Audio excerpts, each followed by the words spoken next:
আপনারা জানেন ইতিমধ্যেই বাংলাদেশ কমিশন কর্তৃক আমাদের প্রবাসী যে ভাই বোনেরা অবস্থান করছেন তাদের জন্য আসন্ন জাতীয় সংসদ নির্বাচন এবং গণভোটে তাদের ভোটাধিকার নিশ্চিত করার জন্য ইতিমধ্যেই পোস্টাল ভোট বিডি অ্যাপের মাধ্যমে পোস্টাল ব্যালটে ভোটদানের কিন্তু ব্যবস্থা গ্রহণ করা হয়েছে। এইটির যে রেজিস্ট্রেশনের সর্বশেষ সময়সীমা সেটি কিন্তু এখন বাড়িয়ে আগামী 5 জানুয়ারি 2026 তারিখ পর্যন্ত বাড়ানো হয়েছে। সবাইকেই এই তারিখের মধ্যেই ভোট প্রদানের জন্য রেজিস্ট্রেশন করতে হবে।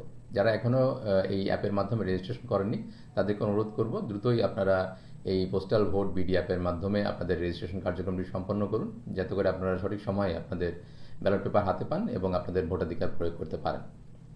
একই সাথে আমরা ইতিমধ্যে মালদ্বীপ পোস্টের সাথে আলাপ করেছি, কারণ তাদের মাধ্যমেই এই পোস্টাল ব্যালটটি আপনাদের হাতে গিয়ে পৌঁছাবে।